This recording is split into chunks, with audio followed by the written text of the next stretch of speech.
সবই শুনলাম। তারা বলছে আমরা কিন্তু কিছু মানুষের হুমকি দিয়ে তারা পিস খেতে আমাদের। আমি যদি না আসতাম তাহলে এগুলো ছেলেগুলো উঠতো না। সাম্প্রদায়িক শক্তি বিজেপি এখনো পর্যন্ত তৃণমূলের সঙ্গে যে গোপন আঁতাত করে মানুষকে আইওয়াশ করার চেষ্টা করছে, এই আইওয়াশটাকে আমরা মানুষের সামনে তুলে ধরে ভেঙে চুরমার করে দেব।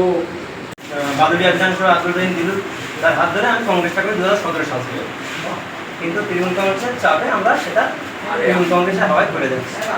যেহেতু সেটার কাছে আমাদের বিকল্প কিছু ছিল না, যখনই আমাদের 2026 যখন সরকার বদল হলো, আমি সেই পুরনো মানে লাইনটা কাজে লাগিয়ে বাংলাদেশ অঞ্চল থেকে একটা সাজিয়ে ফেলেছি। তাকে তখন দেখলাম যে আমাদের ভোটার লাইন উত্তর 24 দক্ষিণ 24 ভোটার লাইন সেটা হচ্ছে আমাদের দক্ষিণ 24 আছে এবং উত্তর 24 নেতৃত্ব এখন বর্তমান বানপুর অঞ্চলের একজন কর্মকর্তা। সেই এদেরকে আমি নিয়ে বসে আলোচনা করে সবাই মিলে হয় আমরা এই দলটা করি। এদেরকে নিয়ে আমি এদেরকে নিয়ে বসে আমার এদেরকে দিয়ে আমি বলি তো এই দলটা কর, এই দলটা ভালো দল, রাহুল গান্ধীর নেতৃত্বে সামনের ভবিষ্যৎ 2029 সালে রাহুল গান্ধীকে আটকাতে পারবে না। আমরা ভারতবর্ষের কেন্দ্রীয় সরকার বিজেপি করতে চলেছি, যখনই ভারতবর্ষের সরকার পড়ে যাবে এবং শুভেন্দুর মতো সরকার 2.5 বছর থাকতে সময় সালাম জানিয়ে আমি দুটার কথা বলবো। বহুদিন ভাবিনি যে এরকম একটা জায়গায় এসে কিছু বলবো, আর সুযোগও পেতাম না।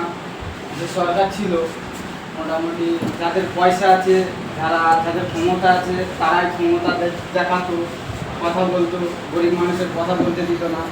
তো সেই পরিস্থিতিতে দাঁড়িয়ে আজকে মোটামুটি কংগ্রেস, জাতীয় কংগ্রেস পার্টিটা করার চিন্তা ভাবনা করেছি। রেহানা দিল্লির নেতৃত্বে মোটামুটি জাতীয় দলের কংগ্রেসে